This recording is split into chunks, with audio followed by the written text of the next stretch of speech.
Among the hundreds of fan letters that arrive at Michael Jordan's office each week, one stands out. Written on hospital letterhead, it tells of an elderly woman dying alone, claiming to be his former teacher. What Michael discovers when he visits. Her hospital room will unravel a 60-year-old secret that changes everything he thought he knew about his family and leads to the most important reunion of his life. Michael Jordan sat in his corner office at Jordan Brand headquarters in Beaverton, Oregon. The March sun shone through the tall windows. He looked at the stack of papers on his desk. Sales reports, marketing plans, meeting notes. At 60 years old, he still worked hard every day. His assistant, Jennifer, knocked on the door. She carried a large box of mail. "Your fan mail is here, Mr. Jordan," she said with a smile. "Looks like a heavy week." Michael nodded. "Just put it on the table. I'll look at it later." Jennifer set the box down and left. Michael turned back to his computer. He was reading about shoe sales in Europe when something made him look up. The box of letters sat there waiting. He had been getting fan mail for over 40 years. Letters from kids who wanted to play basketball. Letters from adults who remembered watching him play. Letters asking for money or autographs. Most of the time, he just signed a few photos and sent them back. But today felt different. Something pulled him toward that box. Michael walked over and opened it. Inside were dozens of letters. Some were typed on computers. Others were written by hand. Some envelopes had team logos. Others had cartoon stickers that he picked up a few letters and read them quickly. A boy from Texas wanted tips on shooting free throws. A girl from Florida said he was her hero. A man from Chicago thanked him for all the great memories. Then he saw at point one letter looked different from the rest. The envelope was cream-colored and thick. His name was written in careful cursive handwriting. No fancy logos. No return address. Just Michael Jordan in black ink. Michael's hands felt shaky as he picked up the letter. Something about it made his heart beat faster. He opened it slowly. The letter was written on hospital paper. At the top, it said Presbyterian Hospital, Charlotte, North Carolina. Michael began to read. "Dear Mr. Jordan, my name is Sarah Chun. I am a nurse at Presbyterian Hospital in Charlotte. I hope this letter finds you well. I am writing about one of my patients. Her name is Mrs. Dorothy Emerson. She is 78 years old. She has been in our hospital for 3 weeks now. Mrs. Emerson has pancreatic cancer. The doctors say she does not have much time left. Maybe a few weeks. Maybe less. Here is why I am writing to you. Mrs. Emerson says she was your teacher at Laney High School in Wilmington. She taught algebra there for 35 years. She keeps talking about her boy Michael, who became famous. Mrs. Emerson has no family, no children, no husband, no brothers or sisters. She has been alone in this hospital room for 3 weeks. The only visitors she gets are doctors and nurses. She keeps a newspaper clipping by her bed. It shows you in your North Carolina uniform from 1982. She looks at it every day. She tells everyone who will listen about how proud she is of you. I know you must get thousands of letters. I know you are very busy. But Mrs. Emerson is dying alone.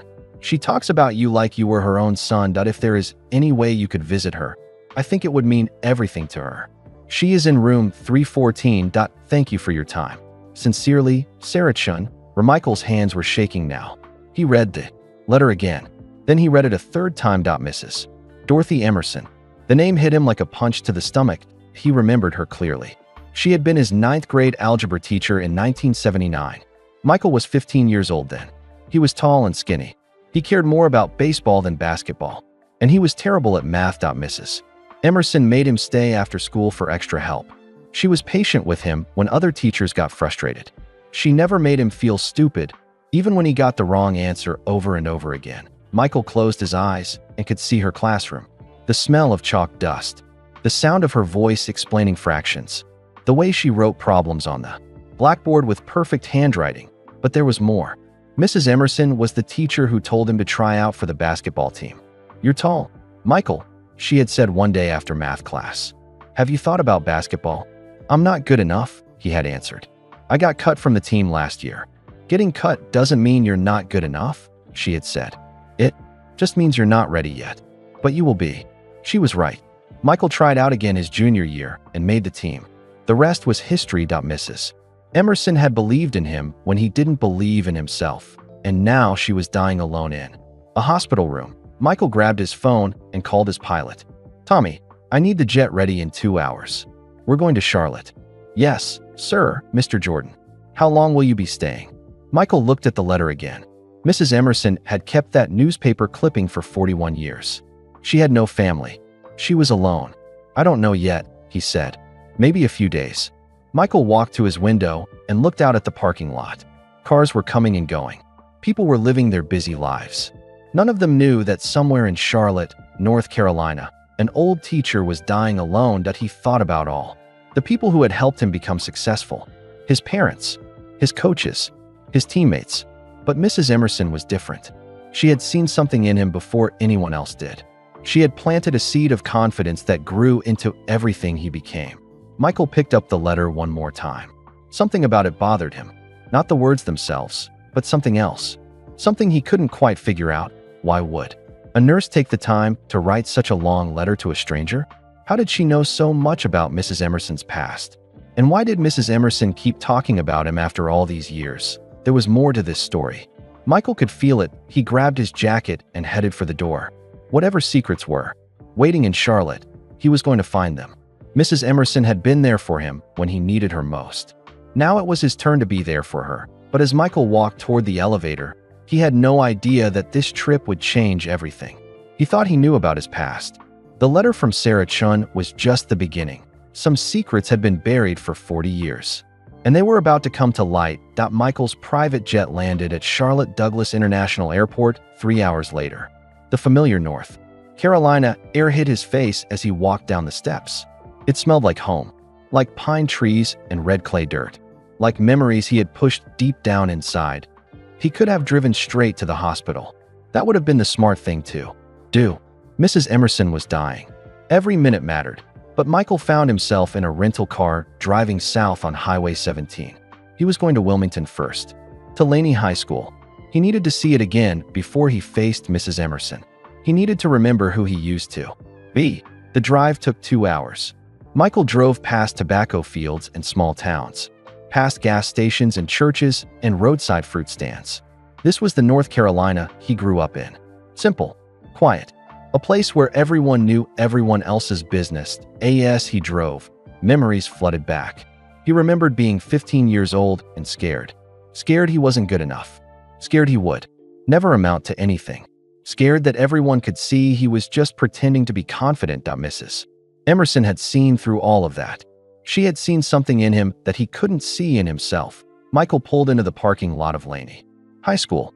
The building looked smaller than he remembered. The brick was faded now. The windows needed cleaning.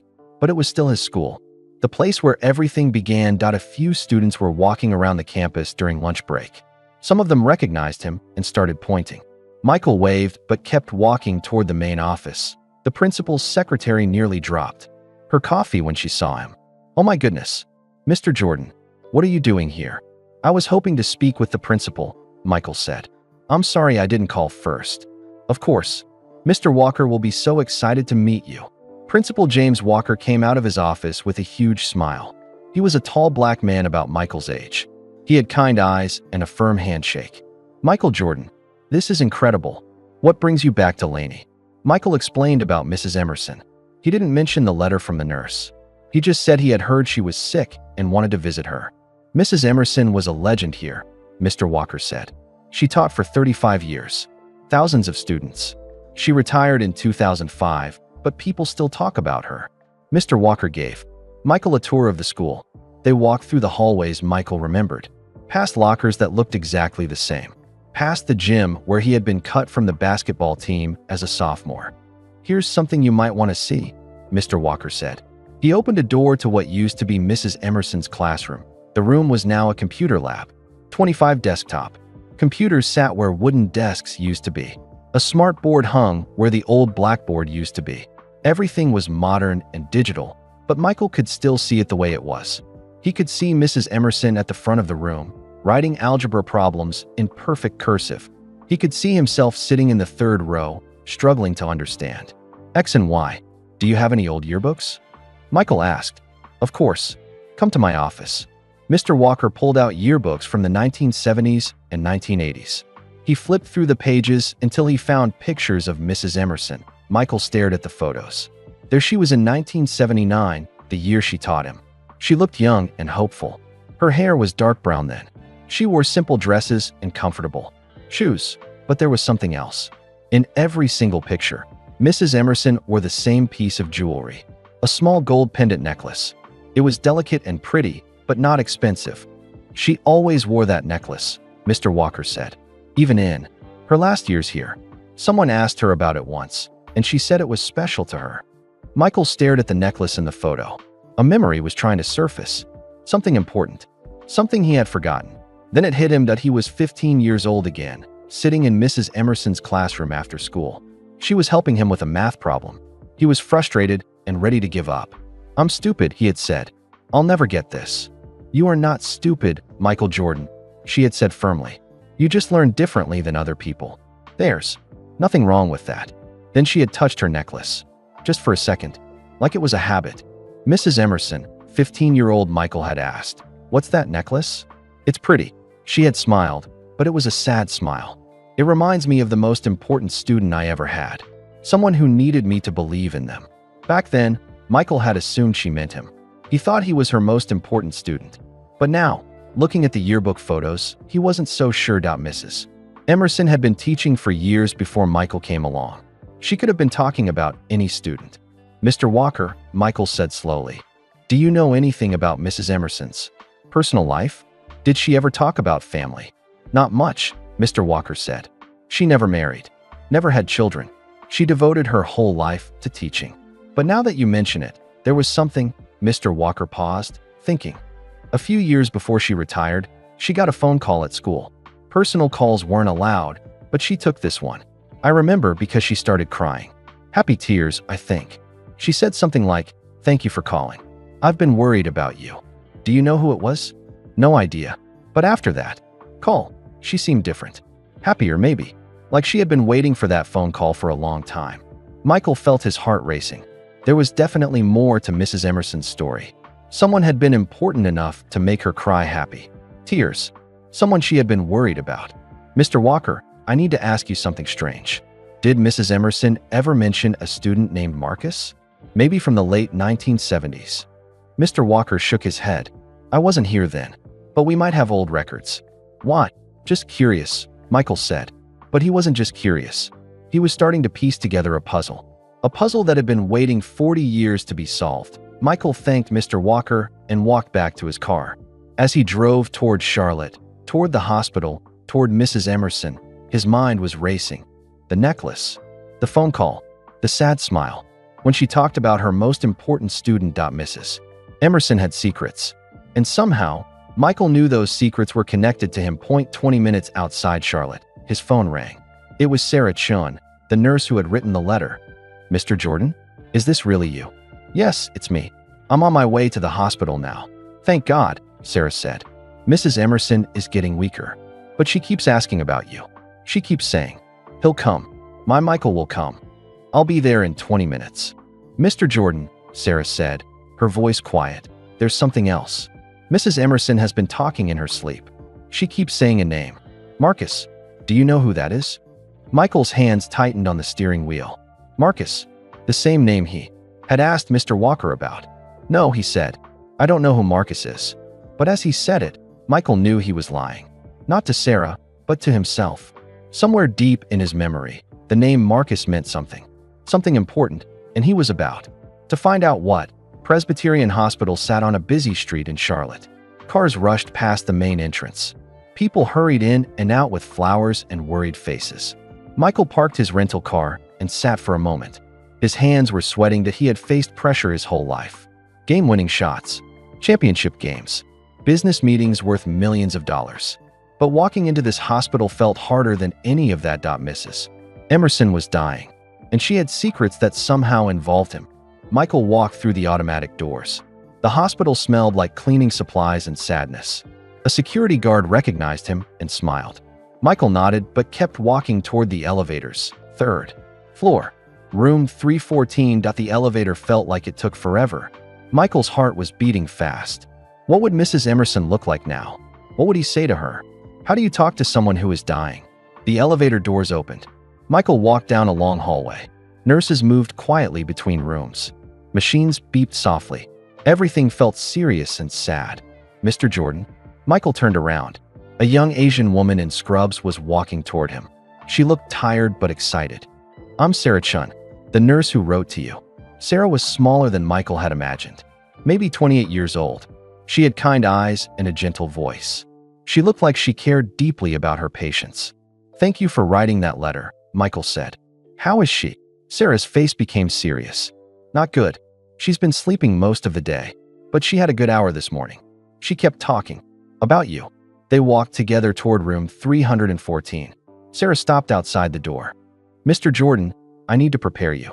She looks very different now. The cancer has made her much smaller, much weaker, but her mind is still sharp. Michael nodded. Can I ask you something?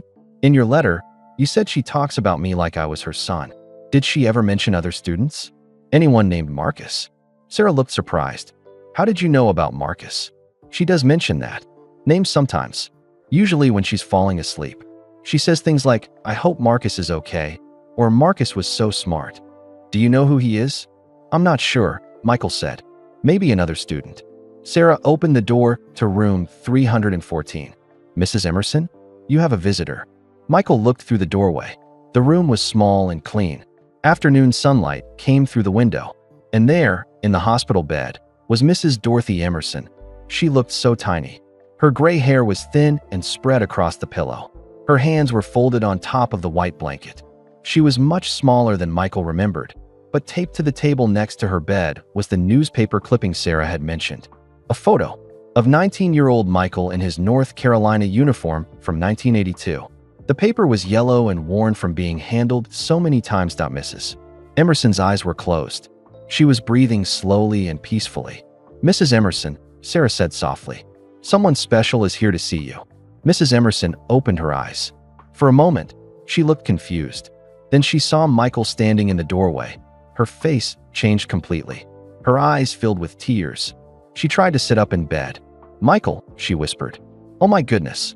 Michael, is it really you? Michael walked to her bedside. Up close, he could see how sick she was. But her eyes were still bright, still kind, still the same eyes that had looked at him with patience when he couldn't solve algebra problems. Hello, Mrs. Emerson, he said. I came as soon as I heard you were here. I knew you would come, she said, reaching for his hand. I told the nurses. I said my Michael would come. You always were a good boy. Michael sat in the chair next to her bed. Her hand felt so small in his. So fragile. How are you feeling? He asked. Oh, I'm dying, she said with a weak smile. But I'm not afraid. I've had a good life. I helped a lot of students over the years. They talked for the next hour. Mrs. Emerson told him about her years of teaching, about students who went on to become doctors and teachers and engineers, about the letters she got from former students who remembered her classes. I kept track of you, she said. Every game, every championship. I have a scrapbook at home with every newspaper article I could find. You do. Of course. You were always special, Michael.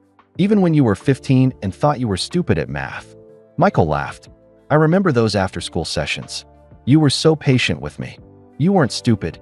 You just needed someone to believe in you. Mrs. Emerson's eyes grew distant. She was quiet for a long moment. Mrs. Emerson, are you okay? I'm thinking about other students, she said slowly. Students who needed me to believe in them. Some I helped. Some I couldn't save. What do you mean? Mrs. Emerson looked directly at Michael. There was a boy I taught a few years before you. Came to Laney. Brilliant boy. The smartest student I ever had. But life got in the way. Michael felt his heart speed up. What was his name? Marcus, she said quietly. Marcus Williams. There it was. The name that had been following Michael all day. The name Mrs. Emerson said in her sleep. Tell me about Marcus, Michael said. Mrs. Emerson's eyes filled with tears again. But these were different tears. Sad tears. Marcus was going to change the world, she said. He had a mind like no one I'd ever seen. He could solve problems in his head that other students needed calculators for. He read everything, understood everything. What happened to him? His grandmother got sick. Marcus lived with her in a tiny apartment downtown. They were very poor. When she got sick, Marcus had to drop out of school to take care of her and work to pay for medicine. Mrs. Emerson reached for a tissue. I tried to help. I offered to pay for his books and supplies from my own salary. But Marcus was too proud. He said he couldn't take charity. Michael listened carefully. Something about this story felt important. Very important. He got his GED eventually. Mrs. Emerson continued. Went to community college for a while. But by then he was 25 and had to work full-time. He never got the education he deserved. Do you know what happened to him? Is he still alive? Mrs. Emerson nodded slowly. We stayed in touch over the years. Christmas cards mostly. He moved to Detroit to work in the car factories. Never married. Never had children. She paused and looked at Michael with an expression he couldn't read. Mrs. Emerson, Michael said, why are you telling me? About Marcus? She squeezed his hand tighter. Because, Michael, there's something about Marcus that I should have told you a long time ago. Something I promised to keep secret. But I'm dying now, and secrets shouldn't die with me. Michael felt the room spinning. What kind of secret? Mrs. Emerson looked into his eyes. Her voice was barely a whisper. Michael, there's something I need to tell you about Marcus. Something I should have told you 30 years ago. The machines in the room beeped quietly. Outside the window, traffic moved along the busy street. But inside room 314, time seemed to stop. Michael waited for Mrs. Emerson to continue. Whatever she was about to tell him would change everything. Marcus is your father, Michael. Your real father. The words hit Michael like a punch to the chest. He felt dizzy. The room seemed to spin around him. His hands gripped the sides of the chair. What? He whispered. What did you say? Mrs. Emerson's eyes were full of tears. I'm sorry, Michael. I should have told you years ago. But I promised your mother I would keep the secret. Michael stood up quickly. Too quickly. He felt like he might fall down. That's impossible, he said. My father was James Jordan. He raised me. He loved me. He died in 1993. James was your father in every way that mattered. Mrs. Emerson said gently. He was a good man who loved you like his own son. But Marcus Williams is your biological father. Michael began pacing around the small hospital room. This couldn't be true.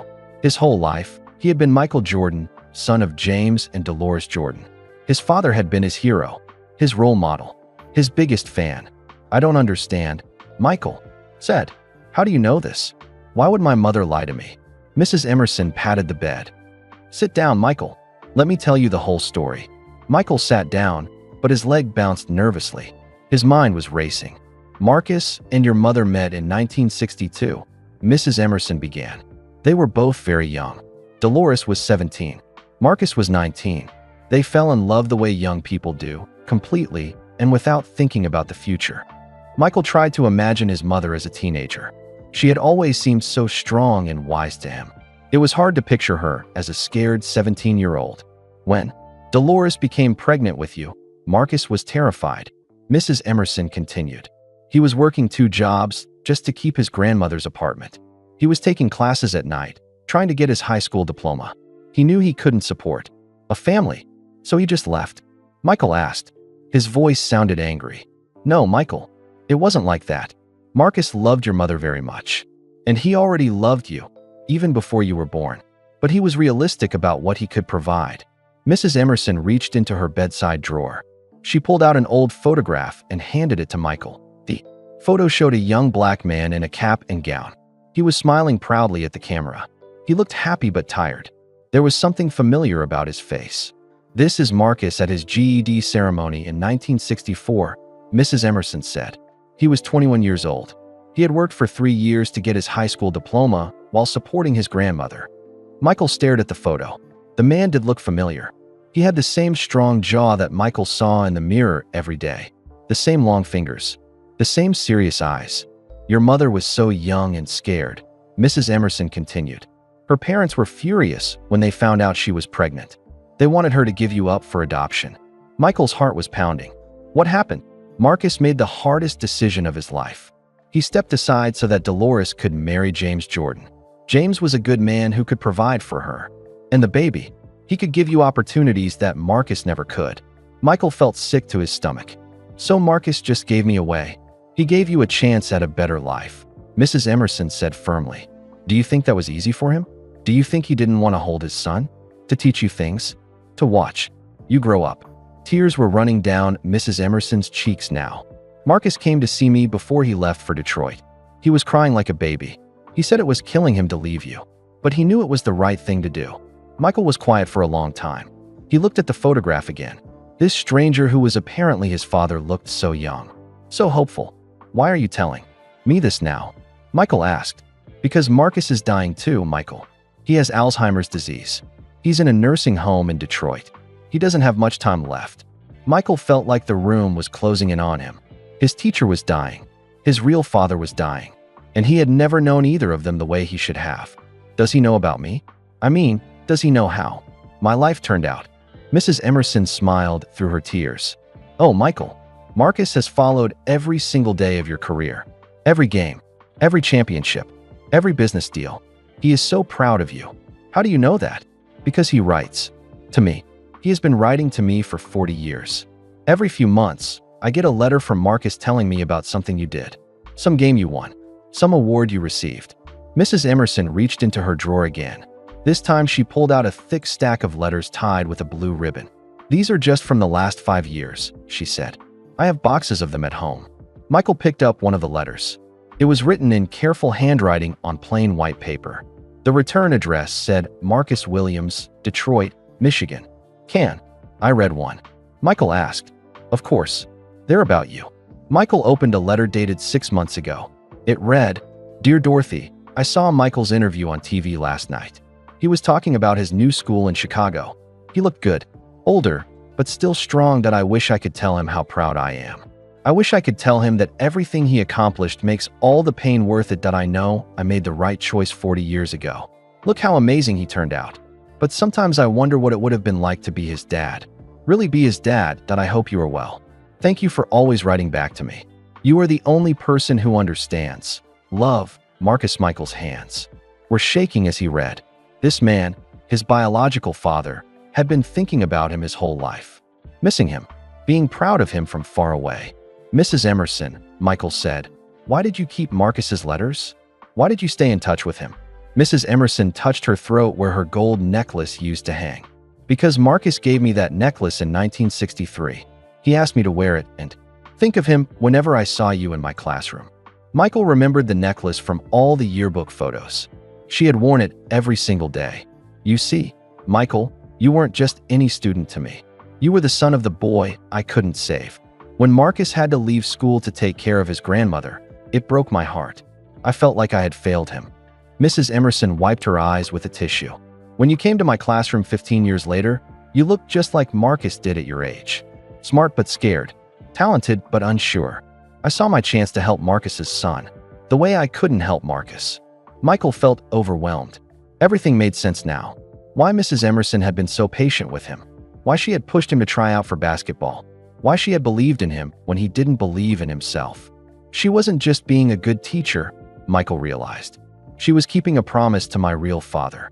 "Mrs. Emerson," Michael said quietly, "is Marcus still alive? Can I see him?" She nodded. "He's at Sunrise Manor Nursing Home in Detroit." "But Michael, you need to know something else. His Alzheimer's is pretty bad now. He may not remember you. He may not even remember who he is." Michael stood up and walked to the window. Outside, the sun was starting to set. People were driving home from work, living their normal lives. But Michael's life had just turned completely upside down. "There's something else," Mrs. Emerson said softly. Michael turned around. "What?" "Marcus has been saving money for you. For 40 years. Every paycheck, he put aside something for his son. It's not much, but he wanted you to have it when he died."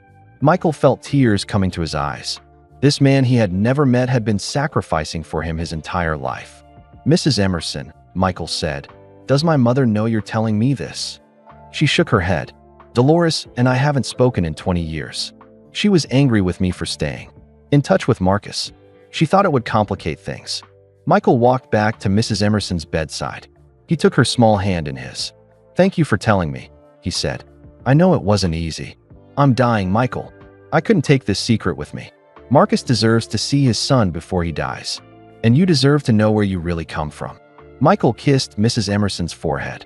"I need to go to Detroit." "I know you do," she said. "But promise me something first. Anything. Promise me you won't be angry with your mother. She did what she thought was best for you. And promise me you won't be angry with Marcus. He gave you up because he loved you." Michael nodded. "I promise." As he walked toward the door, Mrs. Emerson called his name. "Michael." "Yes." Marcus may not remember your name, but somewhere in his heart, he knows who you are. He's been waiting 40 years to see you." Michael left the hospital with his head spinning. He had come to Charlotte to visit a dying teacher. Instead, he had discovered that his entire life was built on a secret. His real father was alive. He was dying, and he was waiting in Detroit. Michael pulled out his phone and called his pilot. "Tommy, change of plans. We're going to Detroit." Michael sat in the back of his rental car in the hospital parking lot. His hands were shaking as he held the phone. Everything he thought he knew about his life was wrong. "Detroit, sir?" Tommy asked. "How long will we be there?" "I don't know," Michael said. "Maybe one day. Maybe longer. I need to see someone." As his driver took him back to the airport, Michael called his mother. Dolores Jordan was 78 years old now. She lived in a nice house in Charlotte that Michael had bought for her years ago. The phone rang 3 times before she answered. "Michael, is everything okay? You never call this late." Michael looked at his watch. It was 8 o'clock at night. He had been at the hospital for hours. "Mom, I need to ask you something important." "What's wrong? You sound upset." Michael took a deep breath. "I just visited Mrs. Emerson, my old algebra teacher from Laney High School." There was silence on the other end of the phone. "Mom, are you there?" "Yes," Dolores said quietly. "I'm here. How is Dorothy?" "She's dying, Mom. She has cancer." "I'm sorry to hear that," Dolores said. Her voice sounded careful now. "Worried?" "Mom, she told me about Marcus Williams." The silence lasted so long that Michael thought the call had dropped. "Mom." "Oh, Michael," Dolores said. She was crying now. "She promised me she would never tell you." "So it's true? Marcus Williams is my biological father?" "Yes," Dolores whispered. "It's true." Michael felt his heart breaking, not because he was angry, but because he could hear the pain in his mother's voice. She had been carrying this secret for 60 years. "Why didn't you tell me?" Michael asked, gently. "Because James was your father," Dolores said firmly. "In every way that mattered. He loved you from the day you were born. He changed your diapers. He taught you to ride a bike. He came to every basketball game." "I know Dad loved me," Michael said. "I'm not questioning that. But why keep Marcus a secret?" Dolores was quiet for a long moment. When she spoke again, her voice was very soft. "Because I was 17 years old and terrified," she said. "My parents were so angry when they found out I was pregnant. They wanted me to give you away to strangers." Michael tried to imagine his mother as a scared teenager. It was hard to picture. She had always been so strong. "Marcus wanted to marry me," Dolores continued. "He said we could make it work somehow. But Michael, he was living in a tiny apartment with his sick grandmother. He was working at a gas station during the day and going to night school. He could barely feed himself. So he just left." "No," Dolores said quickly. "Marcus never wanted to leave. It was the hardest decision he ever made. He cried when he told me he thought I should marry James instead."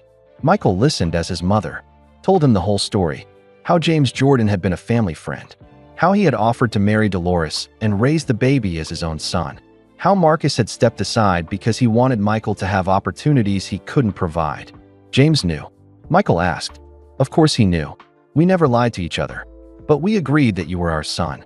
Not just his stepson. Our son." Michael felt tears coming to his eyes. "Did you love Dad? I mean, really love him?" "Oh, Michael," Dolores said. "I grew to love James with all my heart. He was the best husband and father I could have asked for. But yes, it took time. At first, I married him because I was scared and alone." "What about Marcus? Did you love him?" Dolores was quiet again. "I was 17, Michael. I thought what Marcus and I had was love. Maybe it was. But it was also just 2 scared kids who didn't know what they were doing." Michael's plane was taking off now. He looked out the window at the lights of Charlotte getting smaller below him. "Mom, Marcus is dying too. He has Alzheimer's disease. He's in a nursing home in Detroit." "I know," Dolores said softly. "You know? How do you know?" "Because Dorothy sends me updates sometimes. Even though we don't talk anymore, she still sends me a card at Christmas. She always mentions Marcus." Michael was surprised. "You've been keeping track of him all these years." "Of course I have. Michael, just because I didn't marry Marcus doesn't mean I stopped caring about him. He's your father. He gave you life. Why didn't you ever tell me?" "Because I was protecting you. And protecting James. And protecting our family. I thought it was better for everyone if the past stayed in the past." Michael understood, but it still hurt. "I'm going to see him, Mom." "I know you are," Dolores said. And I think you should. But Michael, you need to understand something. Marcus may not remember you. His Alzheimer's is very bad now. Mrs. Emerson told me that too. Also, Dolores said carefully, Marcus may not look the way you expect. He's been sick for a long time, and he's lived a hard life.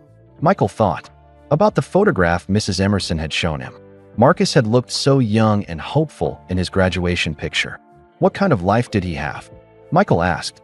He worked in the car factories in Detroit for 30 years. It was hard work, physical work. He never married, never had other children. He lived alone most of his life. Michael felt guilty. While he was growing up in a nice house with loving parents, Marcus was working alone in a factory. While Michael was playing basketball and becoming famous, Marcus was growing old by himself. Mom, did Marcus ever try to contact me? Ever try to see me? No, Dolores said quickly. Never. He kept his promise to stay away. But Michael, that doesn't mean he didn't care. Dorothy told me he followed your whole career. Every game, every championship. He was so proud of you. The plane was flying over Virginia now. In 2 hours, Michael would be in Detroit. He would meet the man who gave him life but never got to raise him. Mom, are you angry that I'm going to see him? No, sweetheart. I think it's time. You're a grown man with children of your own. You deserve to know where you came from. Are you angry with Mrs. Emerson for telling me? Dolores sighed. I was angry with Dorothy for years. Angry that she stayed in touch with Marcus. Angry that she kept his letters. I thought it would complicate things if you ever found out. But now I think maybe she was right. Secrets are heavy things to carry. Dorothy carried this one for 60 years. Maybe it's time to let it go. Michael looked out the airplane window at the dark sky. Somewhere below, people were living their lives, going to work, raising their families. Most of them probably knew who their real parents were. Mom, do my brothers and sister know? Michael had 4 siblings. All of them thought James Jordan was their father and his father. No, Dolores said. You're the only one who's not James's biological child. But Michael, that doesn't make you any less his son, or any less their brother. I know, Michael said. I'm not questioning our family. I just need to meet Marcus. I need to understand where I came from. I understand, Dolores said. Just remember, the man you're going to see is not the young man who loved me 60 years ago. He's old and sick and confused. Don't expect too much. I won't, Michael promised. And Michael, yes, when you see Marcus, tell him that I never forgot him. Tell him that I'm glad he made the choice he did. You turned out perfect. Michael felt tears running down his cheeks. I will, Mom. I love you, son. I love you too. After Michael hung up, he sat in the dark airplane thinking about family. James Jordan had been his father in every way that mattered. He had been there for every important moment. He had loved Michael unconditionally, but Marcus Williams was his father too. The man who had given him life and then stepped aside so that life could be better. Tomorrow, Michael would meet the father he never knew. The man who had been watching from far away for 60 years. The man who had sacrificed everything so his son could have opportunities he never had. Michael didn't know what to expect, but he knew he had to try. The plane flew through the dark sky toward Detroit, toward answers, toward a reunion 60 years in the making. Michael couldn't sleep during the 2-hour flight. He kept thinking about the conversation with his mother, about Marcus Williams working alone in car factories for 30 years, about the letters he wrote to Mrs. Emerson, about the money he had been saving for a son he never got to raise. When the plane landed at Detroit Metropolitan Airport, it was almost midnight. The city looked cold and empty from the airplane window. Street lights made long shadows on empty roads. Michael had been to Detroit many times during his playing career. He had played against the Pistons at the Palace of Auburn Hills. He remembered the tough fans and the physical games. But he had never thought about the fact that his biological father lived somewhere in this city, that a rental car was waiting for him at the airport. Michael drove through the quiet streets toward his hotel. Detroit looked different at night. Older buildings, empty lots where buildings used to be. Signs of a city that had seen better times. At his hotel, Michael lay in bed staring at the ceiling. Tomorrow he would meet Marcus Williams. What would he say? What would Marcus say? Would Marcus even remember who Michael was? Michael picked up his phone and called Mrs. Emerson's hospital room. He knew it was late, but he needed to talk to someone who understood. Hello, Sarah Chun answered. She sounded tired. Sarah, this is Michael Jordan. I'm sorry to call so late. How is Mrs. Emerson? She's sleeping, Sarah said. But she's been asking about you. Did you make it to Detroit okay? Yes, I'm here. Sarah, can I ask you something? What exactly did Mrs. Emerson tell you about Marcus? Sarah was quiet for a moment. She didn't tell me much, just that he was a former student who was also very sick. She seemed worried about him. Did she say anything else? Well, Sarah said slowly, she did say something strange yesterday. She said that seeing Marcus again would help heal an old wound. I didn't know what she meant. Michael understood. The wound was 60 years of separation. 60 years of a father and son who never got to know each other. Sarah, will you tell Mrs. Emerson that I made it to Detroit safely? And tell her I'll call her tomorrow after I visit Marcus. Of course, Mr. Jordan. Good luck tomorrow. After hanging up, Michael walked to the window of his hotel room. He could see the Detroit River in the distance. Across the water, the lights of Canada twinkled like stars. Somewhere in this city, Marcus Williams was sleeping in a nursing home. An old man with Alzheimer's disease who probably didn't remember his own name most days. But somewhere in his confused mind, he might still remember the son he gave up 60 years ago. The next morning, Michael woke up early. He had breakfast in his hotel room, but couldn't eat much. His stomach was nervous. He kept checking his watch. And looking out the window at 9 o'clock, Michael drove to Sunrise Manor Nursing Home. The building was on the east side of Detroit, in a neighborhood that had seen better days. The nursing home was clean but basic. The parking lot had cracks in the pavement. The sign by the entrance was faded. Michael sat in his car for 10 minutes before going inside. He thought about calling his mother again, or Mrs. Emerson, or even his wife. But this was something he had to do alone. The front desk was staffed by a middle-aged woman named Linda. She looked surprised when she saw Michael walk in. "Oh my goodness," she said. "Are you?" "I'm Michael Jordan," he said. "I'm here to visit Marcus Williams." Linda's face became serious. "Mr. Williams doesn't usually get visitors. Are you family?" Michael paused. Was he family? They had never met. They didn't know each other. But they shared the same DNA, the same blood. "Yes," Michael said. "I'm his son." Linda looked confused. "His son? But Mr. Williams doesn't have any family listed in his file." "It's complicated," Michael said. "We've been separated for a long time." Linda studied Michael's face carefully. Then she seemed to make a decision. "Let me get the director," she said. "This is unusual." A few minutes later, a man in his 50s came out to meet Michael. He was tall and thin with kind eyes. "Mr. Jordan, I'm Dr. Robert Hayes, the facility director. Linda tells me you're here to see Mr. Williams." "That's right. Can I ask how you know him?" "Mr. Williams has been with us for 2 years, and he's never had a visitor." Michael felt sad hearing that. No visitors for 2 years. Marcus had been living alone even before the Alzheimer's got bad. "Dr. Hayes, this is going to sound strange, but Marcus Williams is my biological father. We were separated when I was a baby. I just found out about him yesterday." Dr. Hayes looked shocked. "Your father? But I know it's hard to believe. But it's true. Can I see him?" Dr. Hayes thought for a moment. "Mr. Jordan, I need to prepare you. Mr. Williams has advanced Alzheimer's disease. He's confused most of the time. He might not understand who you are." "I understand. Also, his physical condition isn't good. He's lost a lot of weight. He looks much older than his 80 years. Michael nodded. "Can you tell me about his daily routine? What he's like?" Dr. Hayes sat down in the lobby and motioned for Michael to join him. "Mr. Williams is actually one of our more interesting residents," Dr. Hayes said. "Even with the Alzheimer's, he sometimes has moments of clarity. He likes to sit by the window and watch the parking lot. He talks about Detroit a lot, about working in the car factories. Does he ever talk about family? Sometimes he mentions someone named Dolores, and sometimes he talks about a son. But we always assumed he was confused. The state pays for his care, and we have no record of any family." Michael's heart jumped. Marcus still remembered his mother's name, and he still thought about his son. Dr. Hayes, what happens during his clear moments? He becomes more like the man he used to be. He's very intelligent. He asks good questions. He seems to understand what's happening around him. But those moments don't last long. Dr. Hayes stood up. "Mr. Jordan, are you sure you want to do this? It might be very emotional for both of you." Michael thought about Mrs. Emerson lying in her hospital bed in Charlotte. She had kept this secret for 60 years. She had brought him and Marcus together because she knew it was the right thing to do. "I'm sure," Michael said. All right then. Mr. Williams is in room 127.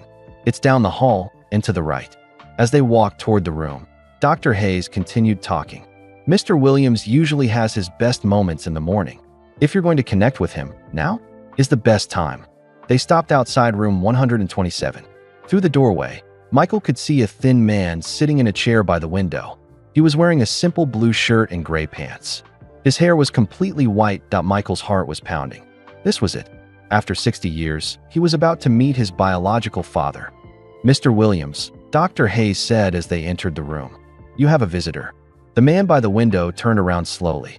Michael got his first clear look at Marcus Williams. He was much smaller than Michael had expected, maybe 140 pounds.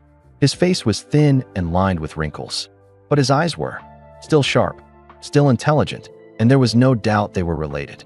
Marcus had the same strong jawline Michael saw in the mirror every day, the same long fingers, the same serious expression.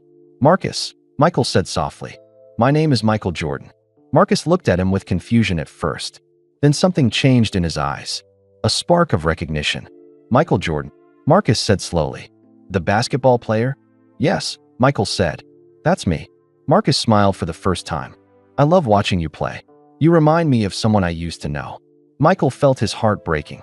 Marcus didn't recognize him as his son, but somewhere in his confused mind, he knew Michael was important. Dr. Hayes whispered to Michael, I'll leave you two alone. Take as much time as you need. Michael sat down in the chair next to Marcus. This was the moment he had been thinking about all night. What do you say to the father you never knew? Marcus, Michael said gently. Can you tell me about yourself? About your life? Marcus looked out the window again. I worked in the factories, he said. Ford Motor Company. 30 years. It was hard work, but honest work. Did you like it? I was good with my hands. Good at fixing things. But I always wanted to be an engineer. Design cars instead of just building them. Michael remembered Mrs. Emerson saying that Marcus was brilliant, that he could have been anything. Why didn't you become an engineer? Michael asked. That Marcus's face became sad. Life got in the way. My grandmother got sick. I had to take care of her. Then later, he paused. Then I made some choices. Hard choices. Michael leaned forward. What kind of choices? Marcus looked directly at Michael. For a moment, his confusion seemed to clear completely. I had a son once, Marcus said quietly. A long time ago. I gave him up so he could have a better life than I could give him. Michael felt tears coming to his eyes. Tell me about your son. He was going to be special, Marcus said. I could feel it. He was going to do things I never could. But I was too young, too scared, too poor. I let him go. Michael's voice was shaking. Do you ever wonder what happened to him? Marcus smiled sadly. Every day, I wonder if he's happy, if he had a good life, if he knows that his father loved him enough to let him go. Michael reached over and took Marcus's hand. It felt small and fragile. Marcus, Michael said softly, I think your son knows. I think he understands that you made the hardest choice a father can make. Marcus squeezed Michael's hand. You're very kind to say that. They sat together in comfortable silence for a few minutes. Michael looked at this man who had given him life. This man who had worked in factories for 30 years while thinking about the son he gave up. Then Marcus turned to Michael with a confused look. I'm sorry, Marcus said. Do I know you? You look familiar. The moment of clarity had passed. Marcus was confused again, but Michael didn't care. For just a few minutes, he had connected with his biological father. He had heard Marcus talk about the son he loved and missed. You have her eyes, Marcus whispered suddenly, looking directly at Michael. Dolores's eyes. Are you my boy? Michael's heart stopped. Even in his confusion, some part of Marcus recognized him. Yes, Michael whispered back. I'm your boy. Marcus stared at Michael for a long moment. His eyes filled with tears. His hands started shaking. My boy, Marcus said again. My Michael. Yes, Dad. It's me. Marcus began to cry. Not sad tears, but happy tears. He reached out with both hands and touched Michael's face, like he was making sure he was real. I can't believe it, Marcus whispered. You're so big, so strong. Look at you. Michael was crying too now. This moment felt like a dream. 60 years of separation ending in a small nursing home room in Detroit. How did you find me? Marcus asked. His voice was shaky but clear. Mrs. Emerson, Michael said. Dorothy Emerson. Do you remember her? Marcus's face lit up. Dorothy. My teacher. Is she okay? She's in the hospital. She's very sick. But she told me about you. She told me everything. Marcus nodded slowly. Dorothy was good to me. She helped me when I was young and stupid. She's been helping both of us for 60 years, Michael said. She kept your letters. She wore your necklace. She watched over me when I was her student. Marcus looked confused again. Letters? What letters? The letters you wrote to her about me. About my basketball games. About how proud you were. I wrote letters. Marcus asked. Then his face cleared a little. Oh yes, I remember now. I wanted to tell someone about my son.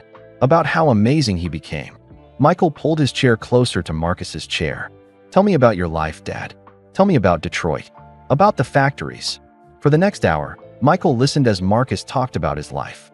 Sometimes Marcus was clear and made perfect sense. Other times he got confused and forgot what he was saying. Marcus told him about working at Ford Motor Company. About the assembly line where he built car engines. About coming home every day tired and dirty. The work was hard, Marcus said, but I was proud of it. Every car that drove off that lot had a piece of me in it. Did you like living in Detroit? It was okay, Marcus said, but lonely, very lonely. Marcus told Michael about his small apartment, about how he read books every night after work, about how he took classes at the community college on weekends.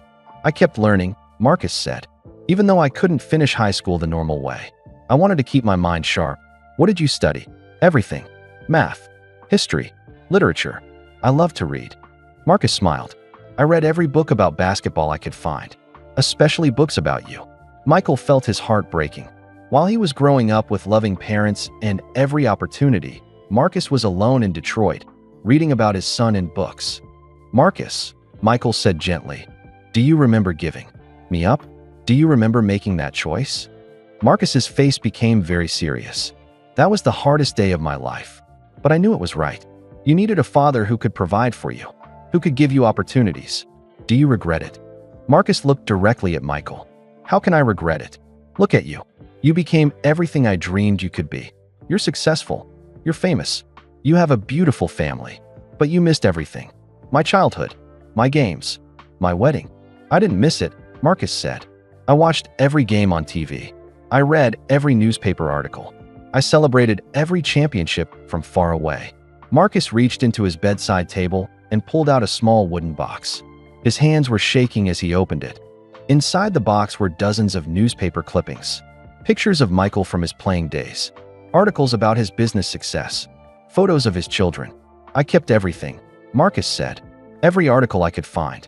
This box is my most precious possession. Michael picked up one of the clippings. It was from 1991, when the Bulls won their first championship. The headline read, Jordan leads Bulls to NBA title. I was so proud that day, Marcus said. I cried watching that game. My son was a champion. Marcus, Michael said, Mrs. Emerson told me you've been saving money for me. Is that true? Marcus nodded. Every paycheck for 40 years. It's not much, but I wanted you to have something from your father. Where is the money? In a safety deposit box at the bank downtown. The key is in my apartment, hidden in my copy of The Great Gatsby. Michael was amazed. Why The Great Gatsby? Marcus smiled. Because it's about the American dream. About wanting something better for yourself and the people you love. That book reminded me why I gave you up. They talked for another hour. Marcus told Michael about his grandmother, who raised him after his parents died. About how smart she was, even though she never went to school. She taught me to read, Marcus said. She said education was the only way to escape poverty. But when she got sick, I had to choose between school and taking care of her. You chose her. Of course I did. She was all I had. Just like you were all I had, even though I couldn't keep you. Michael learned that Marcus had taught himself algebra and geometry while working in the factories. He had written poetry in his spare time. He had even started writing a novel about a young man who gives up his child for love. Did you ever finish the novel? Michael asked. No, Marcus said sadly. The words were too painful. It hurt too much to write about it. As the afternoon went on, Marcus got more tired. His moments of clarity became shorter. Sometimes he forgot who Michael was and asked if he was a doctor or a nurse. But then he would look at Michael's face and remember. You have your mother's eyes, Marcus would say. Beautiful eyes. Do you still think about her? About Mom? Dolores? Oh yes. I think about her every day. Is she happy? Did she have a good life? She did, Michael said. She married a wonderful man named James Jordan. He was my father in every way that mattered. They were happy together for 30 years until he died. Marcus smiled. Good. I'm glad she was happy. I'm glad she found love. Marcus, she asked me to tell you something. She said she never forgot you, and she's glad you made the choice you did. Tears ran down Marcus's cheeks. Tell her I never forgot her either. Tell her I understand why she couldn't wait for me. As the sun started to set, outside the window, Marcus became very tired. But he held on to Michael's hand like he was afraid to let go. Michael, Marcus said quietly, I need to tell you something important. What is it? I may not remember this tomorrow. My mind, it comes and goes. But I want you to know that this has been the best day of my life. Mine too, Michael said. I'm so proud of you, son. So proud of the man you became. You made all the pain worth it. Marcus closed his eyes and rested his head against his chair. He was still holding Michael's hand. Will you come back tomorrow? Marcus asked without opening his eyes. Of course I will, even if I don't remember you. Especially if you don't remember me. Marcus smiled. You're a good boy, Michael. You always were. As Michael prepared to leave, Marcus opened his eyes one more time. Michael, yes, thank you for finding me. Thank you for coming. Thank you for being my father. For loving me enough to let me go. Michael kissed Marcus on the forehead and walked toward the door. As he reached the doorway, Marcus called his name one last time. Michael, yes, I love you, son. I've loved you every day for 60 years. I love you too, Dad. Michael left the nursing home with tears streaming down his face. He had come to Detroit looking for answers about his past. Instead, he had found something much more valuable. He had found his father. Michael sat in his rental car in the parking lot of Sunrise Manor for 20 minutes. He couldn't stop crying. 60 years of questions had been answered in one afternoon. But now he had a bigger problem. Marcus was dying alone in a place that felt more like a warehouse than a home. Mrs. Emerson was dying alone in a hospital room 300 miles away. The two people who had shaped his life the most were spending their final days without dignity, without comfort, without family. Michael pulled out his phone and called his assistant Jennifer back in Oregon. Jennifer, I need you to cancel all my meetings for the next 2 weeks. 2 weeks? Mr. Jordan, you have the board meeting on Thursday and the Nike presentation on. Cancel everything, Michael said firmly. This is more important. Michael drove back to his hotel and went straight to his room. He had work to do, plans to make. He was going to fix this situation, and he was going to do it right. First, he called his personal doctor in Chicago. Dr. Martinez, this is Michael Jordan. I need your help with something urgent. Of course, Michael. What's going on? I need you to recommend the best memory care facility in the Charlotte area. Money is no object. I want the absolute best care available. Dr. Martinez was quiet for a moment. Is this for a family member? Yes, Michael said. My father. I didn't know your father was still alive. It's complicated. Can you make some calls and get back to me tonight? Absolutely. I'll find you the best place in North Carolina. Next, Michael called his lawyer in Chicago. Tom, I need you to handle something for me. There's a man named Marcus Williams in Detroit. He's in a nursing home called Sunrise Manor. I need you to arrange for him to be transferred to a private facility in Charlotte. What's the timeline? As soon as possible. Tomorrow if we can manage it. Michael, that's going to be complicated. Medical transfers between states, insurance issues, legal paperwork. Tom, I don't care what it costs or how many people you have to hire. Make it happen. Michael's third call was to the hospital in Charlotte. Sarah, this is Michael Jordan. How is Mrs. Emerson? Mr. Jordan, she's been asking about you all day. How did your visit go? It went well.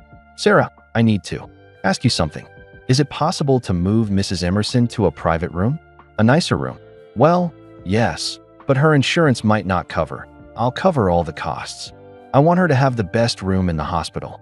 Private nurse if possible. Whatever she needs. That's very generous, Mr. Jordan. But can I ask why? Michael thought about how to explain it. How do you tell someone that an old teacher had kept a 60-year secret that changed your entire understanding of your life? Because she's family, he said simply. After Michael hung up with Sarah, he called his mother. Mom, I saw him. I met Marcus. How is he? Dolores asked softly. He's amazing, Mom. Even with the Alzheimer's, I can see why you fell in love with him. He's intelligent and kind and gentle. I'm glad you got to meet him.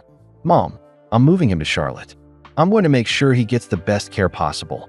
Dolores was quiet for a long moment. "Michael, are you sure that's wise? Moving someone with Alzheimer's can be very confusing for them. I can't leave him in that place, Mom. It's clean, but it's not a home. It's just a place where people go to die." "What about Dorothy? Is she still? She's still alive." "Mom, I want to ask you something. Would you consider visiting her?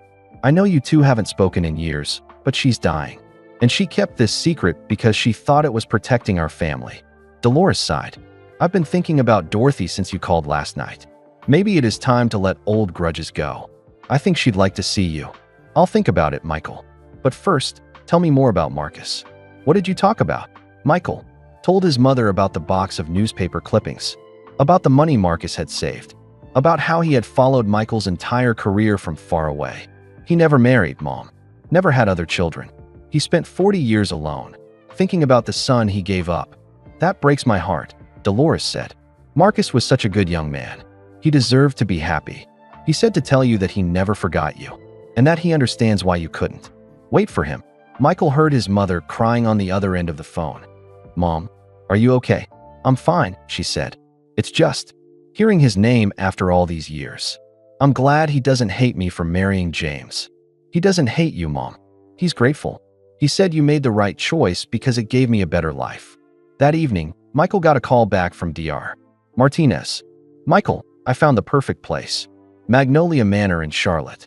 It's a small, private memory care facility. Only 20 residents. They have a full medical staff and beautiful grounds. It's expensive, but it's the best in the state. Can they take a patient immediately? I already spoke with the director. They have one opening. But Michael, the yearly cost is almost $200,000. I don't care about the cost. What do I need to do?" By 10 o'clock that night, Michael had everything arranged. Marcus would be transported by medical plane to Charlotte the next day. Mrs. Emerson would be moved to the best private room in the hospital. Michael would stay in Charlotte to make sure both of them were comfortable. But as Michael lay in bed that night, he realized something important. This wasn't just about moving two sick people to nicer facilities.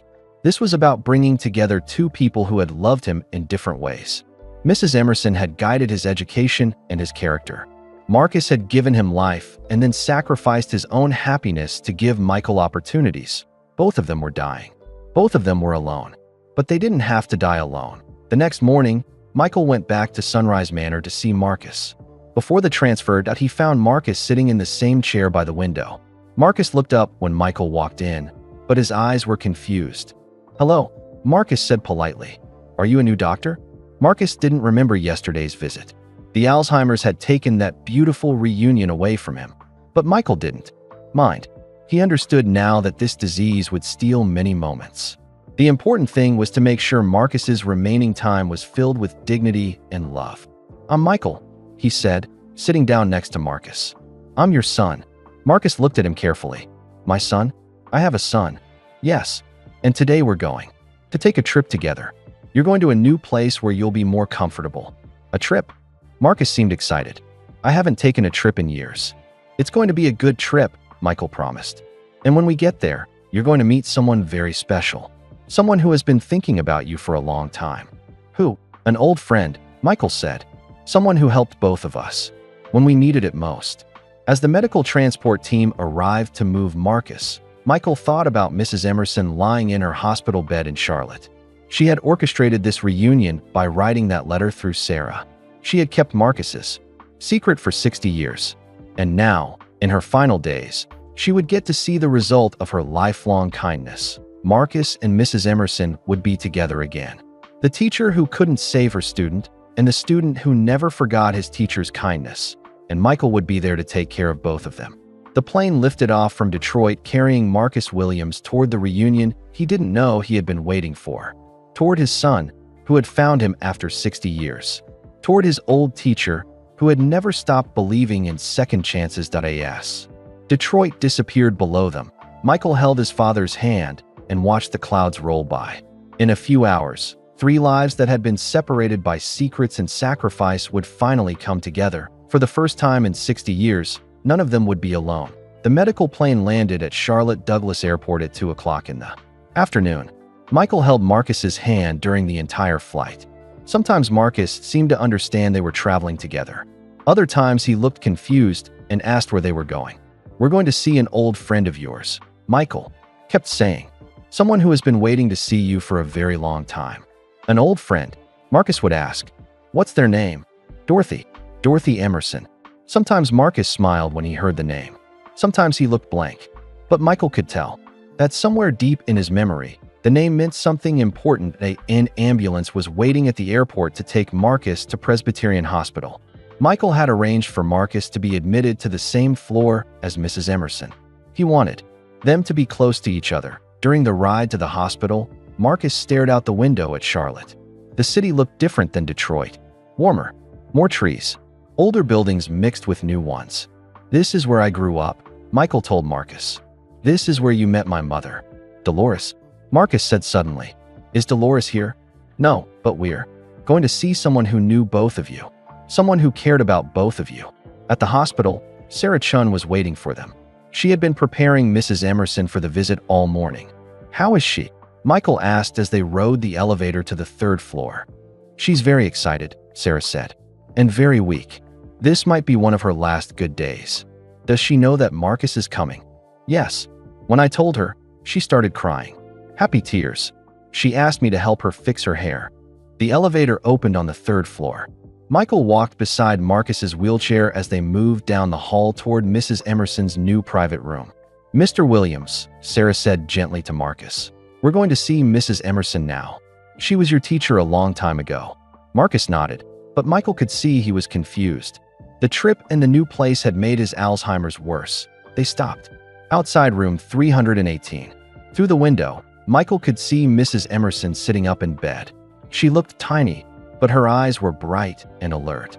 "Mrs. Emerson," Sarah said as they entered the room, "your visitors are here." Michael pushed Marcus's wheelchair into the room.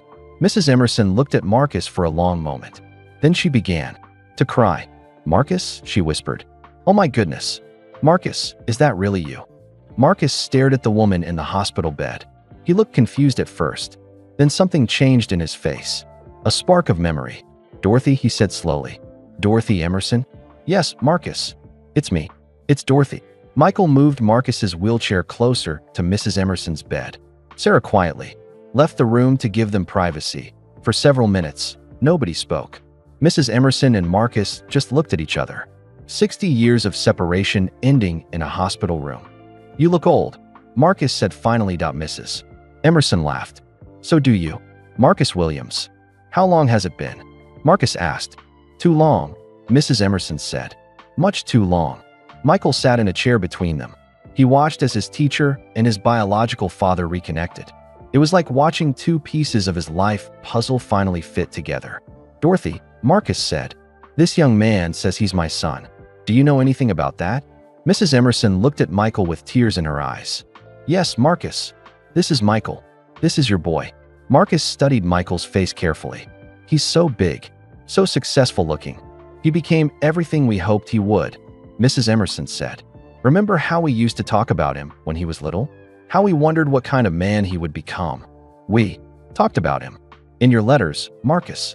You wrote to me about Michael for 40 years. Marcus looked confused again. "I wrote letters?" Mrs. Emerson nodded. "Beautiful letters. You told me about every basketball game he played, every championship he won. You were so proud of him." "I was proud, so proud," Mrs. Emerson said. "You said that watching him succeed made all the pain worth it."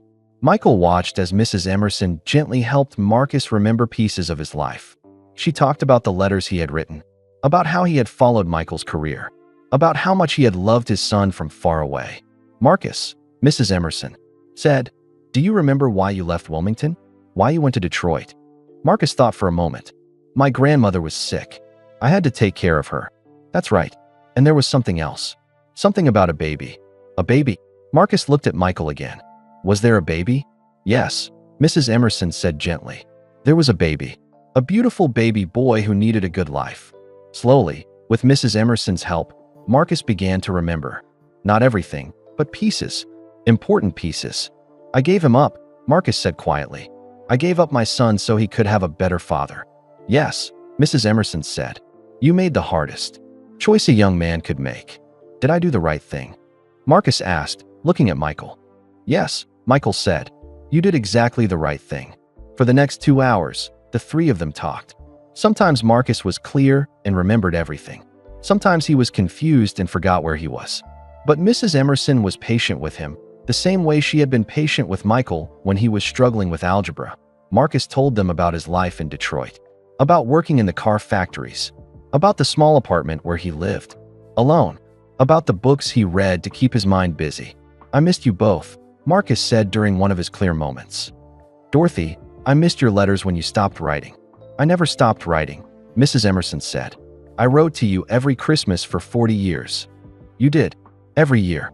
I told you about Michael's life, about his achievements, about how proud you should be. Marcus smiled. I was proud. Even when I couldn't remember why, I was proud. Mrs. Emerson told Marcus about her years of teaching, about the thousands of students she had helped, about retiring and living alone with her memories. But I always wore your necklace, she said, every day for 40 years. It reminded me of the student I couldn't save and the student I helped raise. What happened to the necklace? Marcus asked. I gave it to the hospital when I got sick, but I still think about it every day. Michael quietly left the room and found Sarah at the nurse's station. Sarah, do you know what happened to Mrs. Emerson's personal belongings when she was admitted? They're in the safe in the business office. What? There's a gold necklace. It's very important to her. Can you get it? Of course. 20 minutes later, Sarah returned with a small gold pendant necklace. Michael took it back to room 318. Mrs. Emerson, Michael said, I think this belongs to you. He placed the necklace in her hands. Mrs. Emerson began to cry again. Marcus, she said, look, I still have it. Marcus stared at the necklace.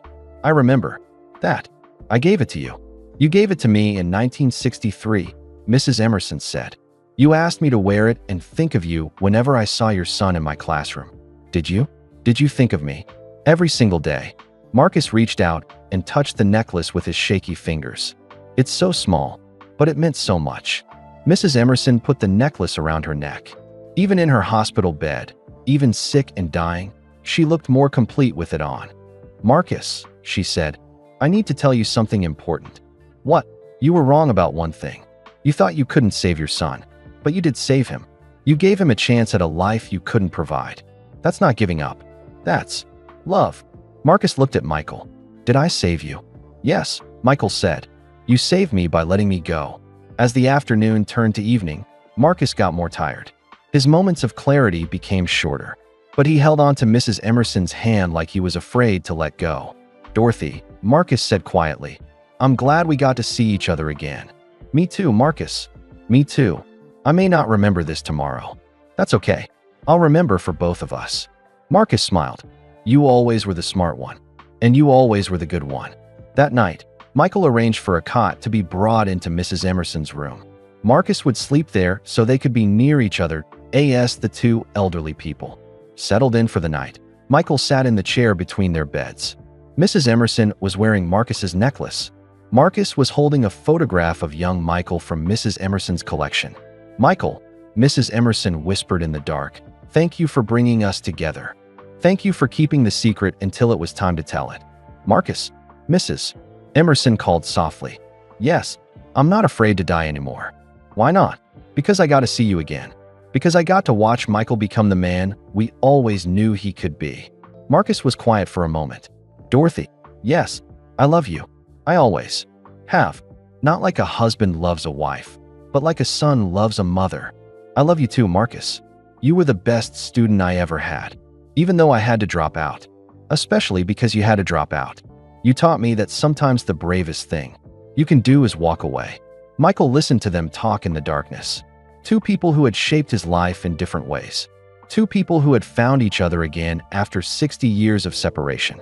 Tomorrow would bring new challenges. Mrs. Emerson was getting sicker. Marcus's Alzheimer's was getting worse. But tonight, they were together. Tonight, they were not alone. And for the first time in 60 years, that was enough. Michael woke up at 6 in the morning to the sound of machines beeping softly. He had slept in the chair between Mrs. Emerson's bed and Marcus's cot. His neck was sore, but he didn't care. He had wanted to be close to both of them. Mrs. Emerson was still sleeping, but her breathing sounded different. Weaker. Michael could tell she was getting sicker. Marcus was awake, staring out the window at the sunrise. He looked confused again, like he didn't remember where he was. "Good morning," Michael said quietly. Marcus turned toward him. "Hello? Are you a doctor?" "No, I'm Michael. I'm your son." Marcus studied his face. "My son? I have a son." "Yes. And this is Dorothy," Michael said, pointing to Mrs. Emerson's bed. "She was your teacher." Marcus looked at the sleeping woman. "She's very sick." "Yes, she is. Are we here to help her?" "In a way, yes." Mrs. Emerson woke up a few minutes later. She smiled when she saw Marcus and Michael. "Good morning, my boys," she said weakly. "Dorothy," Marcus said, "you don't look good." Mrs. Emerson laughed softly. "Thank you for being honest, Marcus. I don't feel good either." Dr. Patterson, Mrs. Emerson's doctor, came in to check on her. He asked Michael to step outside with him. "Mr. Jordan," Dr. Patterson said quietly, "I need to be honest with you. Mrs. Emerson probably doesn't have much time left. Maybe a day or two." Michael felt his heart sink. "Is she in pain?" "We're keeping her comfortable, but her body is shutting down." "Does she know?" "I think she does. She's been asking for her personal belongings from home. She says there are things she needs to take care of." Michael thought about Mrs. Emerson's apartment. He had never been there, but she had mentioned having boxes of letters from Marcus. "Dr. Patterson, would it be okay if I brought some of her things here? Things that are important to her." "Of course. Just don't tire her out too much." Michael asked Sarah for Mrs. Emerson's address. Then he drove to her apartment while Marcus stayed at the hospital. Mrs. Emerson lived in a small apartment complex near downtown Charlotte. Her apartment was on the second floor. The landlord, an elderly man named Mr. Chun, let Michael inside. Mrs. Emerson was a good tenant, Mr. Chun said. Quiet. Always paid her rent on time. Never had visitors, but she got a lot of mail. The apartment was small but neat. 2 bedrooms, a tiny kitchen, and a living room filled with books. The walls were covered with photographs of students from her 40 years of teaching. But what took Michael's breath away was the dining room table. It was covered with cardboard boxes. Each box was labeled with a year: 1983, 1987, 1995, 2010. Michael opened the box labeled 1983. Inside were dozens of letters from Marcus, all written in his careful handwriting. There were also newspaper clippings about Michael's high school basketball games. He opened another box. More letters from Marcus. More newspaper articles about Michael's college career at North Carolina. Mrs. Emerson had kept everything. Every letter Marcus ever wrote to her. Every article about Michael she could find.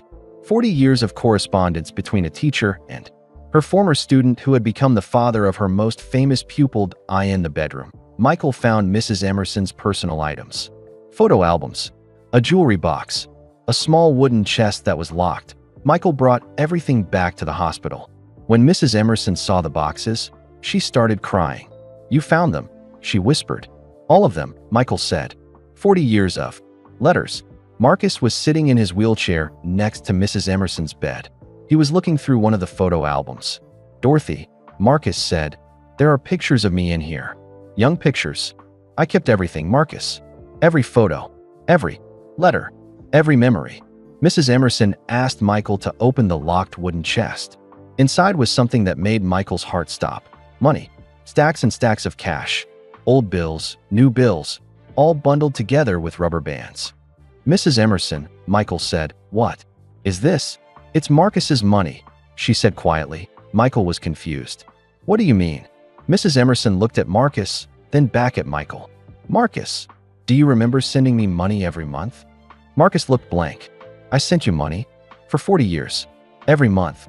You sent me $25 to save for Michael." Michael felt dizzy. "You've been saving money for me?" "Marcus has been sending it to me since 1963, Mrs. Emerson said. "He asked me to keep it safe until you were old enough to understand." Michael did quick math in his head. $25 a month for 40 years. That was $12,000. But there was much more money in the chest than that. "Mrs. Emerson, there's more than $12,000 here." She smiled weakly. "I added to it. Every year on your birthday, I put in money from my teacher's salary. and Marcus started sending more when he got promoted at the factory. Michael picked up one of the bundles of cash.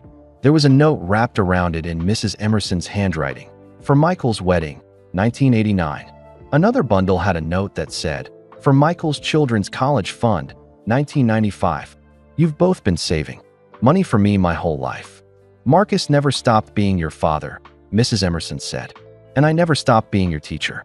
We wanted to make sure you always had something to fall back on. Marcus was looking through the letters he had written, even though he couldn't remember writing them. He was reading them with interest. I wrote about basketball a lot, Marcus said. You wrote about everything, Mrs. Emerson said. Michael's games, his championships, his business success, your jobs at the factory, your classes at community college, your dreams. Marcus picked up a letter from 1991. Dear Dorothy, he read aloud slowly. Michael won the championship last night. I watched the whole game. When they put the trophy in his hands, I cried. My son is a champion. The son I gave up is a champion. Marcus looked up from the letter. I wrote this. You wrote hundreds of them, Mrs. Emerson said. Michael was overwhelmed. While he was growing up thinking he was just Michael Jordan, ordinary kid from North Carolina, two people had been quietly working behind the scenes, saving money for him, following his career, being proud of him from far away. Mrs. Emerson, Michael said, why didn't you ever tell me? Why didn't you ever give me the money? Because you didn't need it. You became successful on your own.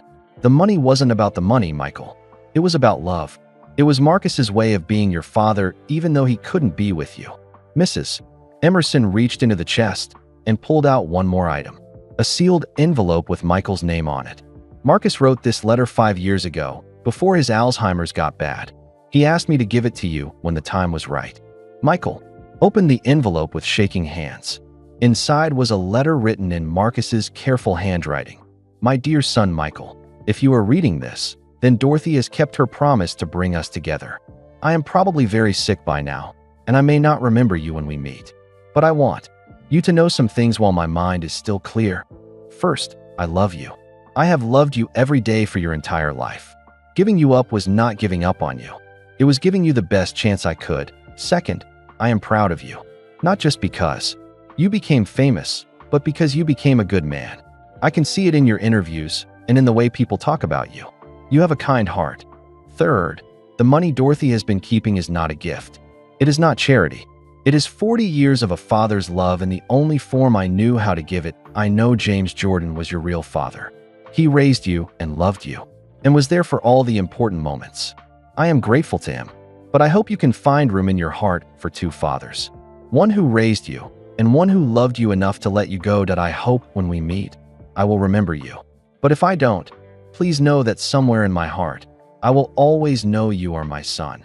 All my love, your father, Marcus Williams. Michael finished reading the letter with tears streaming down his face. He looked at Marcus, who was watching him, with curious eyes. Marcus, Michael said, do you remember writing this letter? Marcus shook his head. No, but it sounds like something I would write. Why? Because it sounds true, and full of love.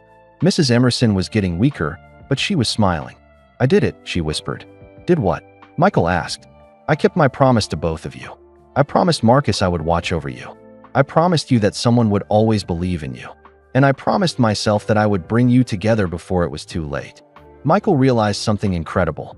Mrs. Emerson hadn't just been keeping Marcus's secret for 60 years. She had been planning this reunion all along. She had been waiting for the right moment to bring father and son together. Mrs. Emerson, Michael said, the letter from Sarah. You planned that, didn't you? She nodded weakly. I asked Sarah to write exactly what I told her to write. I knew if you thought I was dying alone, you would come. You orchestrated everything. I had to. I'm 88 years old, Michael. I knew I didn't have much time left. And Marcus's Alzheimer's is getting worse every month. If I didn't bring you together now, it might never happen. Michael was amazed.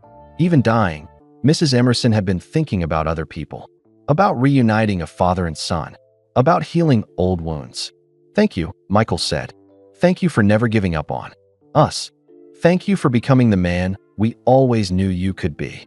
That evening, Mrs. Emerson got much worse. Dr. Patterson said she probably wouldn't live through the night. Michael called his mother. Mom, if you want to see Mrs. Emerson, you need To come now. I'll be right there, Dolores said. An hour later, Dolores Jordan walked into room 318. She looked older than Michael remembered, but still strong and dignified. Mrs. Emerson was awake when Dolores entered the room. "Hello, Dorothy," Dolores said softly. "Hello, Dolores. You look beautiful." The two women looked at each other for a long moment. 60 years of complicated history between them. "Dorothy," Dolores said, "I'm sorry we stopped talking. I was wrong to be angry with you for staying in touch with Marcus. You were protecting your family. I understood, but you were right. Secrets are too heavy to carry alone." Dolores walked over to Marcus's wheelchair. He looked up at her with confused eyes. "Marcus?" she said gently. "Do you remember me?" Marcus stared at her face. For a moment, his confusion cleared. "Dolores," he whispered. "Is that really you?" "Yes, Marcus. It's me. You're still beautiful." Dolores began to cry. "Oh, Marcus. I'm so sorry. I'm sorry we couldn't make it work." "Don't be sorry," Marcus said. "You gave our son a wonderful life. That's all I ever wanted." For the next hour, the four of them sat together in the hospital room. Mrs. Emerson and Marcus holding hands. Dolores sitting next to Michael. All the secrets finally out in the open. Mrs. Emerson passed away peacefully at 11:47 that night, with Michael, Marcus, and Dolores by her side. Her last words were, "Take care of each other." But her death revealed one final truth that changed everything Michael thought he understood about his story. In her purse, nurses found one last letter. A letter she had written but never sent. A letter addressed to Michael, dated just 1 week ago. The letter contained a revelation that would make Michael understand that Mrs. Emerson's connection to his family was even deeper than he had ever imagined. Sarah Chun found the letter in Mrs. Emerson's purse 2 hours after she passed away. The envelope was cream-colored, just like the one that had started this whole journey. Michael's name was written on the front in Mrs. Emerson's shaky handwriting. "Mr. Jordan," Sarah said quietly, "I think Mrs. Emerson wanted you to have this." Michael took the letter with trembling hands. His mother and Marcus were both sleeping in their chairs. The hospital room was quiet except for the soft beeping of machines. Michael opened the envelope and began to read. "My dearest Michael, if you are reading this, then I am gone, and my work is finally complete. I have one last secret to share with you. The most important secret of all. You see, Michael, my connection to your family goes back much further than you know. I wasn't just Marcus's teacher by accident. I wasn't just your algebra teacher by chance. Marcus Williams was my nephew." Michael stopped reading. His heart pounded in his chest. He read the line again. "Marcus Williams was my nephew. My sister Mary died when Marcus was 12 years old. My brother-in-law couldn't take care of Marcus alone, so the boy came to live with his grandmother, my mother. I was 25 then, just starting my teaching career. I watched Marcus grow up in my mother's house. I helped him with his homework. I saw how brilliant he was. I also saw how poor we were. My mother worked as a cleaning lady. I made $30 a week as a teacher. We barely had enough food. When Marcus fell in love with your mother, I was happy for him. When Dolores got pregnant, I was scared for both of them. They were so young. Marcus was already working 2 jobs to help my mother pay rent. The night Marcus decided to step aside so Dolores could marry James Jordan, he came to me crying. He said he was giving up his son so the baby could have a better life. I held my nephew while he broke his heart for love. Michael, I didn't just promise Marcus I would watch over you. I promised myself I would watch over my grandnephew. You are not just my former student. You are my family." Michael felt the room spinning around him. Mrs. Emerson wasn't just his teacher who had kept a secret. She was his great aunt. She was family. He kept reading. "When you walked into my classroom in 1979, I saw Marcus in your face immediately. Same jaw, same eyes, same quiet intelligence. I knew who you were before you ever said your name. I never told you because Marcus made me. Promised to let you live your life as a Jordan. He didn't want you to feel torn between 2 families. But Michael, every day I taught you, I was teaching my own family. Every time I stayed after school to help you with math, I was helping my nephew's son. Every time I encouraged you to try out for basketball, I was supporting my grandnephew's dreams. The necklace Marcus gave me wasn't just a gift from a student to his teacher. It was a gift from a nephew to his aunt. A promise that we would both watch over the child he was giving up. For 60 years, I kept that promise. I wore that necklace every day to remember the baby I helped raise from far away. I saved Marcus's letters because they were letters from my family. I saved money for you because you are my blood. I am so proud of the man you became, Michael.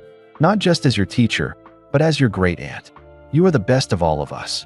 The best of Marcus's intelligence, your mother's strength, and James. Jordan's kindness. Please take care of Marcus. He is all the family I have left in this world. And remember that families come in many forms. Sometimes the people who love you most are the ones who love you from far away. All my love, your great aunt. Dorothy Emerson Williams. Michael read the letter 3 times before it fully sank in. Dorothy Emerson Williams. She had been using her maiden name all these years, but she was a Williams. Marcus's family. His family. Michael looked at Marcus sleeping in his chair. His biological father was also his great-uncle. Mrs. Emerson hadn't just been a kind teacher who kept a secret. She had been family watching over family. Everything made sense now. Why Mrs. Emerson had been so patient with him. Why she had believed in him so strongly. Why she had stayed in touch with Marcus for 60 years. She wasn't just keeping a promise to a former student. She was keeping a promise to her nephew. Michael woke up his mother gently.